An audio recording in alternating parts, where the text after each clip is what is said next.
प्रसिद्ध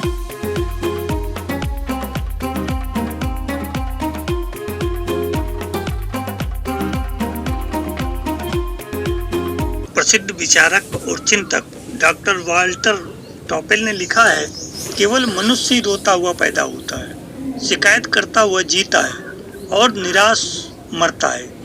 यह उक्ति अधिकांश लोगों के जीवन में अक्षरशः सही सिद्ध होती है। अन्य प्राणियों के जीवन में न तो कोई परेशानी होती है न समस्याएं, पर मनुष्य विचारशील और भाव प्रवण होने के कारण छोटी छोटी घटनाओं से भी प्रभावित होता रहता है तथा उन पर अपनी प्रतिक्रियाएं व्यक्त करता रहता है। ये प्रतिक्रियाएं अनुकूल कम होती हैं और प्रतिकूल अधिक। योगाभ्यास क्रम में अधिकांश मनोनिग्रह की बात की जाती है, मन को एकाग्र करने की बात बार बार कही जाती है और एकाग्रता की महिमा को बढ़ा चढ़ाकर पेश किया जाता है। उसे बढ़ाने के लिए साधना कराई जाती है, वो ध्यान के रूप में। इन सब का मतलब विचारों के उत्पादन अथवा प्रवाह को रोक देना नहीं है, वैसा तो हो भी नहीं सकता। मानवीय मस्तिष्क की संरचना ही ऐसी है जिसके कारण हर घड़ी अगणित विचार तरंगे उठते रहने का क्रम चलता ही रहेगा और उसे किसी भी प्रकार से रोका नहीं जा सकेगा। एकाग्रता अथवा मनोनिग्रह का मतलब यही है कि अस्त व्यस्त ढंग से सोचने की बुरी आदत को क्रमबद्ध एवं सुसंस्कृत बनाया जाए। इतना अभ्यास यदि हो सके तो एक सुनिश्चित दिशा में विचारों का प्रवाह चलने लगेगा और उसका आश्चर्यजनक सत्परिणाम भी सामने आने लगेगा। मनुष्यों का कहना है कि बस में किया हुआ मन ही सच्चा मित्र सिद्ध होता है और अनियंत्रित मन शत्रु के समान भयंकर परिणाम प्रस्तुत करता है। जिसने अपना मन जीत लिया उसे तीनों लोकों का विजयी कहा जाता है। अभीष्ट सफलताओं की उपलब्धि इसी बात पर निर्भर करती है, निर्धारित कार्यक्रम में मन कितनी लगन, स्फूर्ति और दिलचस्पी के साथ लगा। दूसरे मन से किया हुआ हर काम फूहड़ और असभ्य होता है।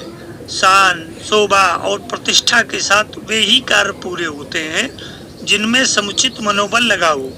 हमें जड़ सींचनी चाहिए ताकि पत्ते हरे भरे रह सके और फल फूल का लाभ प्राप्त होता रहे। समाज के प्रत्येक वर्ग में प्रत्येक स्थिति के व्यक्तियों का यदि विश्लेषण किया जाए तो प्रतीत होगा कि हर व्यक्ति कहीं न कहीं किसी न किसी कष्ट या समस्या से पीड़ित है। निर्धन व्यक्ति अपनी गरीबी से पीड़ित है तो समृद्ध और किन्हीं कारणों से। कोई भौतिक सुख सुविधाओं से परेशान है तो कोई मानसिक शांति न मिलने से परेशान। आज के समय में तो ये समस्याएं और भी अधिक जटिल हो गई हैं। सभ्यता के विकास के साथ साथ और भी नई नई समस्याएं उत्पन्न होने लगी हैं। आज की मशीनी सभ्यता ने मनुष्य के लिए जो नई समस्याएं उत्पन्न की हैं उनमें प्रमुख है मानसिक तनाव।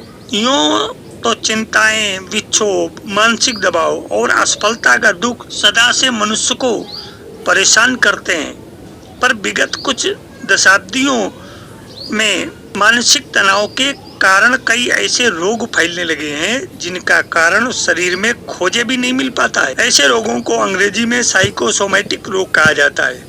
एक अनुमान के अनुसार अकेले अमेरिका में लगभग 65% रोगी इसी प्रकार के होते हैं। भारत में भी ऐसे रोगियों की संख्या बड़े शहरों में कुल रोगियों की संख्या से करीब आधा अवश्य होगी। चिकित्सा विज्ञान की नई नई शोधों और उपचार पद्धतियों के बल पर कुछ दशकों में जहां कई पुरानी बीमारियों पर पूरी तरह नियंत्रण प्राप्त कर लिया गया है, वहीं अब कुछ ऐसे भी रोग तेजी से फैल रहे हैं जिनका नाम पहले कभी नहीं सुना गया था। विशेषज्ञों के अनुसार उन रोगों को सभ्यता के राजरोग कहा जाता है। उनका कहना है कि मन पर पड़ने वाले दबावों और मानसिक तनाव के कारण ही ये रोग उत्पन्न होते हैं। विज्ञान की भाषा में मन शरीर का कोई अंग नहीं है, कोई अवयव नहीं है। वैज्ञानिकों के अनुसार जिसे मन कहा जाता है वह मस्तिष्क की शक्तियों का ही एक विशिष्ट प्रकार से होने वाला प्रक्षेपण है। मनुष्य शरीर के द्वारा संपन्न होने वाली सभी गतिविधियों, क्रियाकलापों का संचालन मन द्वारा होता है। ये तो सर्वविदित है।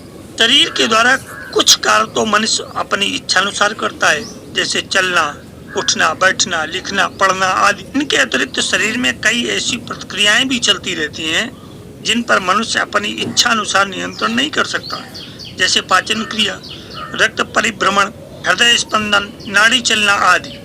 इन प्रक्रियाओं का नियंत्रण मस्तिष्क के जिस भाग द्वारा होता है उसे हाइपोथैलेमस कहते हैं। इस केंद्र से चलकर स्नायु पथ के द्वारा अनैच्छिक गतिविधियां चलती हैं। इसके भी दो भाग हैं, एक को पैरासिम्पैथेटिक कहा जाता है और दूसरे को सिंपैथेटिक।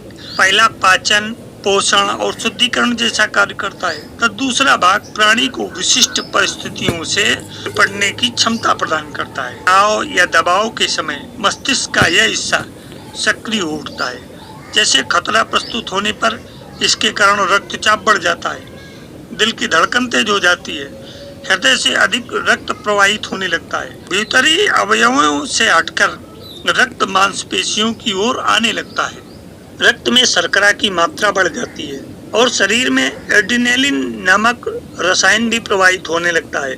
ये सब परिवर्तन आसन्न संकटों से जूझने के लिए होते हैं, किंतु जब साधारण सी बातों को लेकर भी चिंतित हुआ जाने लगता है तो भी यही परिवर्तन होते हैं। भावनाओं की शरीर पर क्रिया प्रतिक्रिया होती है।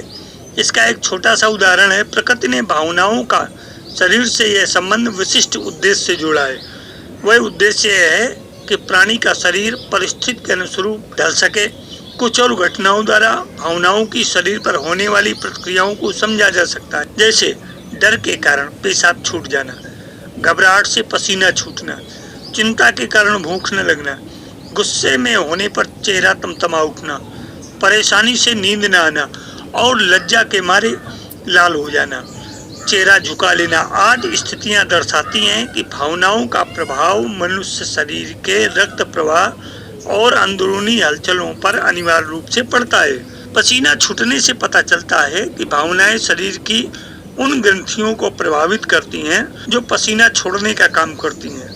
बहुत बुरी खबर सुनने या मानसिक आघात पहुंचने पर घबरा उठने के साथ मूर्छित तक हो जाने की स्थिति दर्शाती है कि मस्तिष्क का क्रियाकलाप भी भावनाओं से प्रभावित होता है। ये सब स्थितियां इस बात की द्योतक हैं कि परिस्थितियां भावना को जन्म देती हैं और भावनाएं शारीरिक क्रियाओं को। परिस्थिति विशेष से निपटने के लिए शरीर में होने वाले ये परिवर्तन प्रकृति की बहुत ही उपयोगी व्यवस्था होती है। कई बार अकारण ही व्यर्थ की चिंताएं होती हैं और उन स्थितियों में भी यही परिवर्तन होने लगते हैं। लंबे समय तक यह स्थिति बनी रहे तो मनुष्य शरीर कई रोगों से आक्रांत हो जाता है। आधुनिक सभ्यता में जीवन क्रम की तेज गतिशीलता और कदम कदम पर प्रतिस्पर्धा की आपाधापी भी मस्तिष्क में मिथ्या आशंकाओं, भय और गुत्थियों को जन्म देती है। वैसी दशा में मस्तिष्क के आदेश से शरीर में वैसी ही प्रक्रिया होने लगती है जैसी कि वास्तविक संकट के समय होती है। मनोवैज्ञानिकों का कहना है कि इस तरह की प्रक्रियाएं अपेक्षाकृत कम तीव्र होती हैं, परंतु वे जब लंबे समय तक चलती हैं, जब वास्तविक संकट सामने होता है, तब तो ये प्रतिक्रियाएं जितनी तेजी से शुरू होती हैं, उतनी ही तेजी से संकट दूर हो जाने पर अपने आप समाप्त हो जाती हैं। अवास्तविक संकट से उत्पन्न प्रक्रिया भले ही तीव्र न हो, पर धीमे धीमे शरीर में चलती जाती है तथा उससे शरीर को नुकसान पहुंचता है। उदाहरण के लिए वास्तविक संकट उत्पन्न होने के कारण हृदय की गति बढ़ जाती है और संकट समाप्त होते ही पुनः स्वाभाविक स्थिति में आ जाती है, किंतु मनोकल्पित आशंका से हृदय गति कुछ तेज हो जाती है। ऐसी आशंकाओं का कोई आधार तो होता नहीं, अतः ये आशंकाएं भी लंबे समय तक चलती रहती हैं और हृदय गति भी निरंतर बढ़ी हुई रहने लगती है, जो शारीरिक व्याधि का रूप धारण कर लेती है। उपरोक्त ढंग से बढ़ी हुई हृदय की गति के रोग को टैकीकार्डिया कहा जाता है। इसी प्रकार से संकट के समय मस्तिष्क रक्त प्रवाह को आमाशय से हटाकर ऊपरी मांसपेशियों की ओर मोड़ देता है। ऐसे क्षणों में मारे घबराहट के जी मितलाने लगता है और उबकाई आने लगती है। ये प्रक्रिया मिथ्या भय के कारण भी होती है और अवास्तविक भय के कारण भी। ये प्रक्रिया निरंतर चलती रहती है। ऐसी स्थिति में खट्टी डकारें, जी मितलाना जैसे लक्षण प्रकट होने लगते। ये सब लक्षण रोग के प्रतीत होते हैं और लगता है कि शरीर के स्वास्थ्य में कोई खराबी आ गई है, परंतु वास्तव में इनकी जड़ मन के भीतर होती है। व्यक्ति इस बात को नहीं समझता और मानसिक कारणों को यथावत रखते हुए रोग की भी चिंता करने लगता है। जितना ही वे रोग के बारे में सोचता जाता है, उतना ही रोग बढ़ता नजर आने लगता है और समस्या दोहरी बन जाती है। इस तरह के मानस जन्य रोगों की एक लंबी सूची है और विज्ञान भी ये मानने लगा है कि 65% रोगों का कारण इस तरह की मानसिक अपरिपक्वता ही है। व्यक्तित्व में प्रौढ़ता का अभाव ही मानसजन्य शारीरिक रोगों का कारण बनती है।